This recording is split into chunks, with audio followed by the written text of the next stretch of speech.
We really have to talk about Nikola Jokic. He's putting together one of the greatest seasons in NBA history, and nobody really seems to care. The three-time MVP is putting up his personal best since joining the NBA, averaging an absolute ridiculous 30-point triple-double on 58% shooting, 45% from three on 5 attempts per game. And the Denver Nuggets are actually sitting second in the Western Conference. Highly impressive considering they've been riddled with injuries all year round, and Nikola Jokic has been able to weather the storm for the first few months of the season. They're finally now getting it together on a 10-game winning streak. And even with all that being said, SGA is the MVP favorite at minus 500 on FanDuel, and most of the media has already crowned him MVP. So I can imagine you're probably wondering, why is it that Nikola Jokic is having his greatest season ever, having one of the best seasons in NBA history, and he's still probably not going to win the MVP? And here's why. Voter fatigue.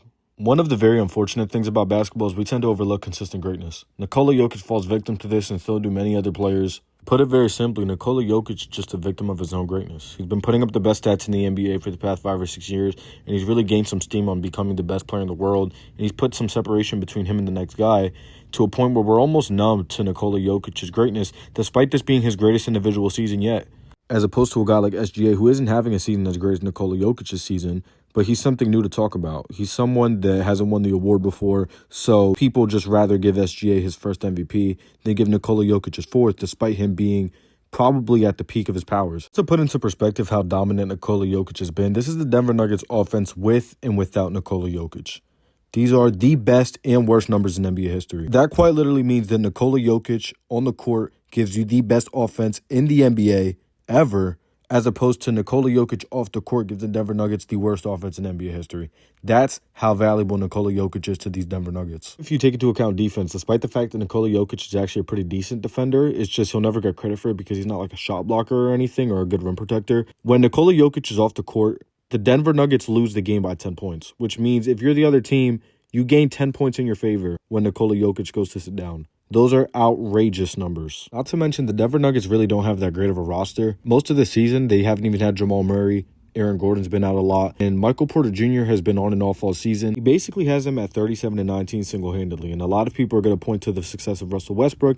And why do you think he's been so good? It's Nikola Jokic. Nikola Jokic has basically revived Russell Westbrook's career in a way that not even LeBron James could do with Russell Westbrook a couple of years back on the Lakers. Don't get me wrong, this isn't a slight at SGA by any means. I do think his MVP campaign would have been enough to win MVP in a lot of other seasons. He's putting up really great stats. He leads the league in scoring and free throws attempted per game.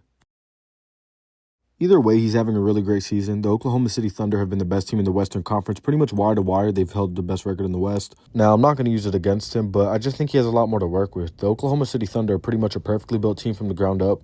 He has an active all-star on the roster that Nikola Jokic does not, and Jalen Williams. And overall, the Thunder just have a much better roster than Denver Nuggets. Really great defensively and just more well-balanced in the way that Denver is. Simply put, I just don't think SGA brings as much value to his team as Nikola Jokic does. Obviously, I'm not saying that SGA is invaluable. He's one of the most valuable players in the NBA. I just don't think OKC falls off in the same way that Denver does when Nikola Jokic steps off the court. I've seen J-Dub come in at many points and just expand leads when SGA isn't on the court, as to where the Nuggets really don't have a guy like that can really go add on to a lead when Nikola Jokic steps off. Jamal Murray used to be that guy for them, but he started off the season really weak. The writing was already on the wall with Jamal Murray when he had a really underwhelming performance with Team Canada in the Olympics. So with Aaron Gordon also missing, the Nuggets were really left to just improvise in the non-Nikola Jokic minutes. It led to a ton of blown leads at the start of the second and fourth quarters for much of the season.